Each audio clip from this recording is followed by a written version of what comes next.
भारत देश में वामन मेश्राम सहित जितने भी संगठन या जितने भी कार्यकर्ता इस ईवीएम के खिलाफ है, वकील संगठन सारे लोगों को उसका समर्थन कर रही है।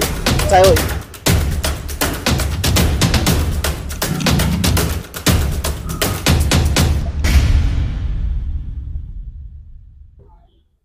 साथियों, जैसा कि आप देख रहे हैं कि पूरे देश भर में एक माहौल चल रहा है ईवीएम के विरोध में। कुछ समय से, पिछले कुछ एक दशक से ईवीएम के विरोध में जो है भारतीय जनमानस का कहीं ना कहीं विरोध दिखाई दे रहा था। उनके वोटों का जो अधिकार है, डॉक्टर बाबा साहब आम्बेडकर ने 1929 के आसपास लगभग उसकी संकल्पना की थी कि भारत का हर एक नागरिक इस देश में मतदाता बनेगा, लेकिन कहीं ना कहीं ईवीएम के माध्यम से इस वोट को चोरी किया जा रहा है, ऐसा भारतीय जनता का आरोप, भारत की जो जनता है, जो नागरिक है, उनका आरोप इस ईवीएम मशीन पर लग रहा है। तो इसी चरण में जैसा कि आपने देखा कि दिल्ली में वकीलों का एक बड़ा आंदोलन शुरू हुआ है, उसी तर्ज पर यहाँ पर नागपुर में भी वकील आज सड़कों पर दिख रहे हैं। हमारे साथ में कुछ वकील वक्ता यहाँ पर में है। मैडम, सबसे पहले तो आपका परिचय बताइए। मेरा नाम एडवोकेट प्रियंका दुबे है जी। हम यहाँ पर आज हमने रैली निकाली थी, मुख्य रैली निकाली थी ईवीएम के विरोध में, क्योंकि हमें मतपत्र पर चुनाव चाहिए, बैलेट पेपर पर, इस ईवीएम पर नहीं। लेकिन इलेक्शन कमीशन तो बार बार कहता है कि ईवीएम मशीन से गड़बड़ी नहीं होती है। हमारा मुद्दा ही नहीं है कि ईवीएम मशीन में गड़बड़ी है या नहीं है, हमारा मुद्दा ही नहीं है। हमें हमारा वोट जब हम देते हैं तो हम जिसे वोट दे रहे हैं वो हमें देखकर देना है। जैसे कोई रिकाउंटिंग के लिए डालता है, उसे डाउट है कि वो आया है और उसे काउंटिंग पर डाउट है, तो हमें हमारे वोट ही नहीं नजर आते हैं कि एक्चुअली उस व्यक्ति को वोट पड़े हैं। तो हमारे वोट की ट्रांसपेरेंसी चाहिए। तो हमारे को ट्रांसपेरेंसी के लिए हमें पेपर बैलेट पर वोटिंग जरूरी है और वही हमारा मुद्दा है। हमारा हैकिंग को लेकर कोई वो मुद्दा ही नहीं है। हमें है कि हमारा वोट हमें दिखना चाहिए, ट्रांसपेरेंसी ऑफ वोट्स होना चाहिए, इसीलिए हमें मतपत्र पर ही चुनाव चाहिए जी। मैडम, कुछ लोगों का कहना ऐसा है कि ये जो आंदोलन है सिर्फ वकीलों का है, क्या कहेंगे आप? नहीं, ये वकीलों का भी है और पूरे भारतीय नागरिकों का भी है, क्योंकि सबको अगर वोटिंग कर रहे हैं तो पूरी इंडिया करती है, तो इसीलिए ये वकीलों का भी है, भारतीय नागरिकों सबका। क्या लगता है आपको, क्या अगर बैलेट पेपर से चुनाव अगर होता है तो क्या भारत पिछड़ियों में गिनती नहीं आएगी? क्योंकि जो टेक्नोलॉजी है वो वोट ईवीएम मशीन के साथ में है। देखिए, बैलेट पेपर से अगर करते हैं वोटिंग, अगर तो वो जिन्होंने जिनको वोट दिया है वही चुन के आ गए। ईवीएम मशीन में क्या है, कभी भी हैकिंग होती है, वहाँ पे कोई भी फ्रॉड हो सकता है। इसके कारण जो चुन के नहीं आना चाहिए वो चुन के आ रहे। उसके कारण अगर बैलेट पेपर से होता है तो ऑब्वियसली कि जो चुन के आना चाहिए और जो सही इंसान है वही चुन के आएगा। इससे भारत पिछड़े में जा नहीं सकता। तो वकीलों का कहना है कि ईवीएम मशीन से जो चुनाव है वो नहीं होनी चाहिए, बैलेट पेपर से होनी चाहिए। इससे किसी भी तरह से भारत जो है वो पिछड़ेगा नहीं। मैम, आपका परिचय बताइए। मेरा नाम एडवोकेट विद्या मधुकर खोबरागड़े। मैम, क्या लगता है आपको कि ईवीएम मशीन से चुनाव होने पर में क्या हो रहा है इस देश में? एक्चुअली हम जिसको वोट देना चाह रहे हैं उसको वोट जा नहीं रहा है, और लोगों को क्या चाहिए उस हिसाब से लोग सोच रहे हैं कि हमें फ्री में शिक्षा मिलनी चाहिए। महंगाई बढ़ गई है तो वो अभी अलग सत्ता चाहती है, लेकिन वो ला नहीं पा रहे हैं।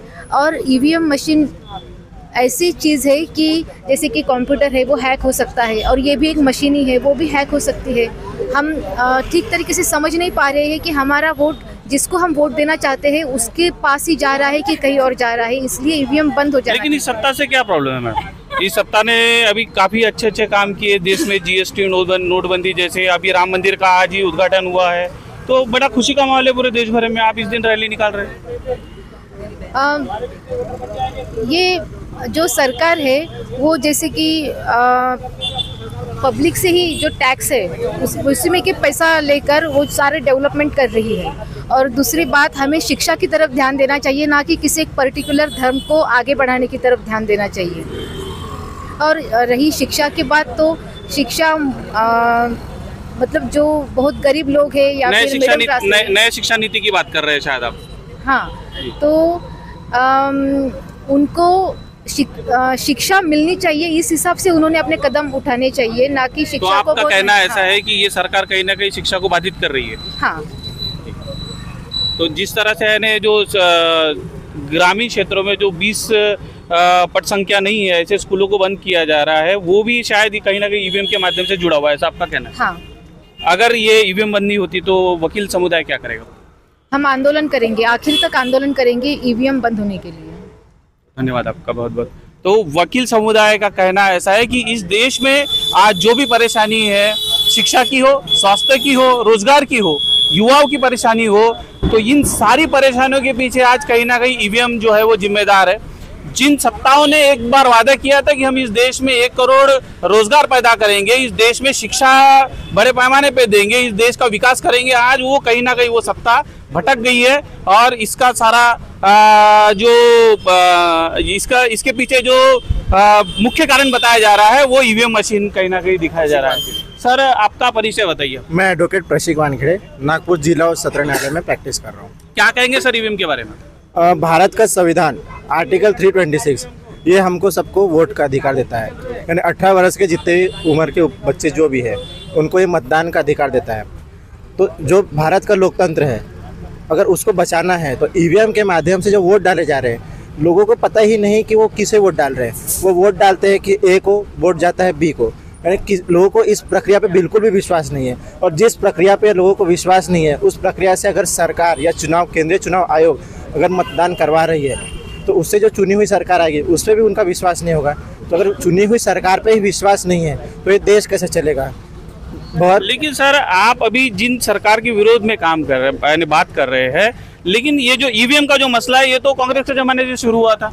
कांग्रेस के ज़माने से ही शुरू हुआ था और ये जब से शुरू हुआ है तब से इसका विरोध हो रहा है। ऐसा नहीं कि अब भाजपा की सरकार का विरोध हो रहा है। जिसने भी 2004 से पूरे भारत में ईवीएम लागू हो चुका है और 2004 से ही विविध पिटीशन जा चुके। इवन उस समय भाजपा के लोग ये विरोध करते थे। 2003 में सुब्रमण्यम स्वामी जो आज भाजपा में, उन्होंने सुप्रीम कोर्ट जाकर 2007 में उन्होंने केस डाली थी। 2013 में जिसका निर्णय आया था कि वामन मेश्राम है, जितने भी लोग हैं वो इसका भी विरोध कर रहे हैं 2004 से। ऐसा वामन मेश्राम साहब की भी 2017 की एक केस है जिसमें कोर्ट की अवमानना का केस उन्होंने डाला था और उसी के आधार पर वीवीपैट लगाया गया था। लेकिन क्या वीवीपैट लगने के बाद में भी आपको उस पर भरोसा नहीं है? वीवीपैट में हमको दिखाई दे रहा है वीवीपैट की आज कितनी गिनती हो रही है, सबको पता है। सबकी एक मांग है, अगर आपने वीवीपैट लगाया है तो उसका लगाने के पीछे कुछ ना कुछ उद्देश्य होना चाहिए। अगर चिट्ठी उसमें ठीक है, अगर आप बैलेट पेपर से नहीं ले रहे हैं, वीवीपैट आ रहा है, तो कम से कम जो वीवीपैट आ रहा है, जितने वोट पड़े तो उसको कम से कम उसका मिलाप होना चाहिए कि जितने वोट अगर समझो बीजेपी को पड़े तो उतने ही वीवीपैट उनके हैं, या जितने वोट कांग्रेस को पड़े उतने ही वीवीपैट उनके नाम से है, तो उसका भी मिलाप। गिनती तो हो रही है सर, 5% हो रही है, तो 100% करने से क्या दिक्कत? इनके पास मशीनरी है, लोग हैं। समय, उनका ऐसा कहना है कि इसमें समय बहुत जाएगा।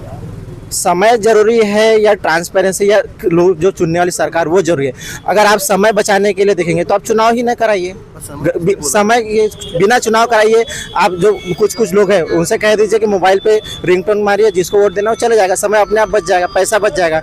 ये बात समय की नहीं है, लोकतंत्र की है। अगर लोकतंत्र को बचाना है तो जो व्यक्ति वोट डाल रहा है उसका मिलाप या उसी गिनती होना जरूरी है।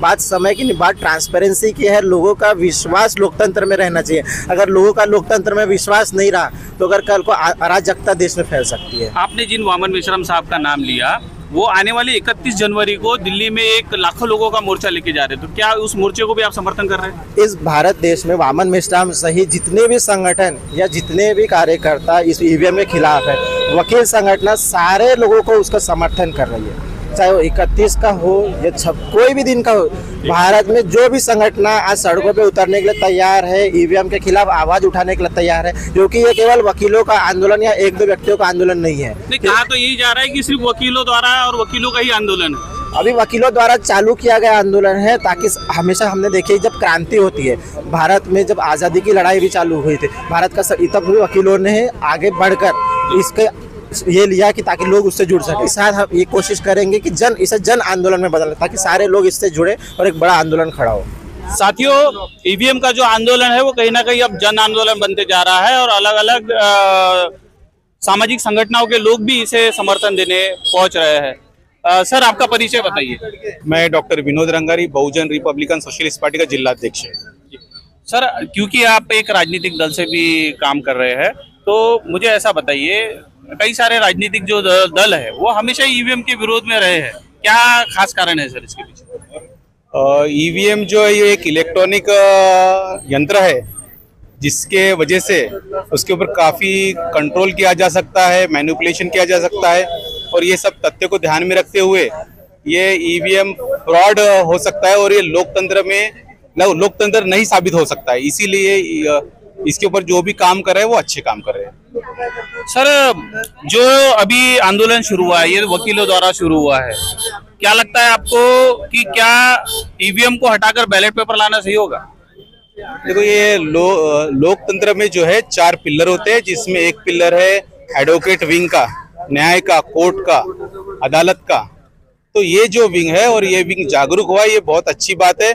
मैं मेरे तरफ से बहुजन रिपब्लिकन सोशलिस्ट पार्टी जिलाध्यक्ष इस नाते से सभी एडवोकेट विंग को बहुत बहुत धन्यवाद देना चाहता हूँ कि इन्होंने भी ये मुद्दा उठाया है ना। क्या लगता है सर आपको कि देश में जितनी जो समस्या है, क्या कहीं ना कहीं ये ईवीएम से रिलेटेड है?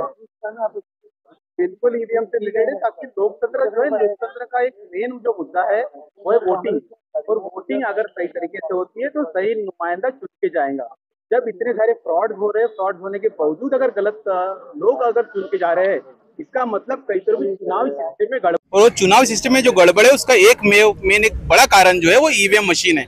तो इसीलिए स्वाभाविक बात है, गलत आदमी अगर जाएगा तो लोकतंत्र पे असर गिरेगा, उसकी समस्याओं पर असर गिरेगा, लोगों को न्याय नहीं मिल पाएगा, तो स्वाभाविक है ईवीएम का सीधा लोगों की समस्याओं पर गिरेगा। धन्यवाद सर। तो आपने देखा कि वकील जो समुदाय है आज वो संविधान और कानून इन दोनों को बचाने के लिए सड़कों पर है।